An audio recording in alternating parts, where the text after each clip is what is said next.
ఇప్పుడు అక్కడ ఈటల రాజేందర్ రావడానికి కారణమైన, లేకపోతే కేటీఆర్ రావడానికి కారణమైన, లేకపోతే ఇంకెవరన్నా మాలాంటి యూట్యూబ్ ఛానల్స్ రావడానికి కారణమైన ఉట్టిగా పుక్కట్ల రాలే కదా.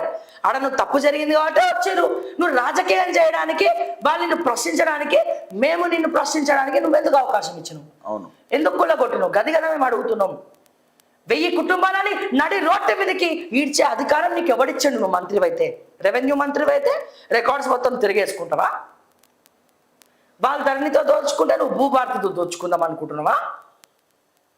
నువ్వు రేవంత్ రెడ్డి మ్యాచ్ ఫిక్సింగ్ చేసుకున్నా నిన్న? ఆయన స్టేట్మెంట్ ఇచ్చిండు, పొంగులేటి గారు రాఘవ కన్స్ట్రక్షన్స్ కడుతుందా ఇప్పుడు అక్కడ? పప్పు, ఉప్పు, బియ్యం ఏవైతే మొత్తం వాళ్ళ బంగారం దగ్గర నుంచి వాళ్ళ సామాన్లు, టీవీ, ఫ్రిడ్జ్ దగ్గర నుంచి అన్ని పగలగొట్టారు కదా సిగ్గుశరా లేకుండా. అవి కూడా వాళ్ళకి దమ్ముంటే ఇల్లు కట్టడం కాదు, ఇంట్లో సామాన్లు కూడా నింపును. ఏ సామాన్లు అయితే నడి బజార్లో నువ్వు బుల్డోజ్ చేసినావో ఆ సామాన్లు కూడా నింపు.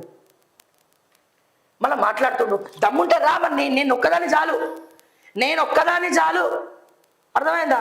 సింహం సింగిల్గా వస్తుంది, మీ లెక్క గుంపులుగా రావు. నేను ఒక్కదాని చాలు, నువ్వు రా. ప్రూఫ్స్తో మాట్లాడతానో కదా, నేను కూడా వాళ్ళ పట్టాలు పట్టుకొని మాట్లాడతా. హైకోర్టు నీళ్ళు ఇవ్వండి, కరెంట్ ఇవ్వండి అని చెప్పి వాళ్ళకి ఇన్స్ట్రక్షన్ ఇచ్చింది కలెక్టర్కి. ఇప్పటికీ సరైన రోడ్ లేదు వాళ్ళకి, ఇప్పటికీ సగం రోడ్ లేదు, ప్రైవేట్ రోడ్ వాడుతున్నారు. దాని గురించి మాట్లాడుకుందాం మనం, డాక్యుమెంట్లు పట్టుకొని. నువ్వే డాక్యుమెంట్లు పట్టుకొని మాట్లాడతావు? రా, నేను ఒక్కదాన్నే వస్తా, నాకేం సెక్యూరిటీ లేదు. అర్థమైంది? అసలు ఇప్పుడు అందరూ కూడా అదే 30 ఎకరాల గురించి మాట్లాడుతున్నారు, కానీ మరి మిగతా 33 ఎకరాలు ఏమైంది? ఎవరి చేతిలోకి పోయినాయి? ఇప్పుడు అది కదా తేల్చాల్సింది వీళ్ళు. ఇప్పుడు ఇప్పుడు మాట్లాడే వీళ్ళందరూ కూడా మిగతా 33 ఎకరాలు కబ్జా చేసిర్రు, అయిపోయింది అది. ఇప్పుడు ఈ 30 ఎకరాలు కూడా వాళ్ళని ఉండనియకపోతే ఇవి కూడా మేమే తీసుకోవచ్చు కదా. సంపూర్ణం అవుతుంది. ఇప్పుడు సంపూర్ణ ఖమ్మం మొత్తం నేను రాసుకుంటా. ఆల్రెడీ కలెక్టరేట్ కట్ సైడ్ కూడా నేను భూములేట. అవును, ఇది నీ జీవితం. నేను చెప్తున్నా కదా, నువ్వు తినాలనుకుంటావు కానీ తిండి తినలేవు, నువ్వు పడుకోవాలనుకుంటావు కానీ నిద్ర పట్టదు. ఓకే, నీకేమైనా తినాలనిపిస్తే తినలేవు.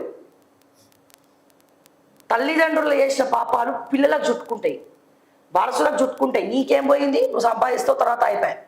అవును, అవి కావాలంటే నీకున్న భూములలో ఎక్కడో 6 అడుగులు ఇచ్చేసేసి ఏం చేస్తారు? నీ ఫామ్ హౌస్లో నీకు కడతారు. కానీ తర్వాత ఆ కర్మని ఎవడు మొయ్యాలా? నీ కుటుంబీకులు మొయ్యాలి, నీ వారసత్వం మొయ్యాలి.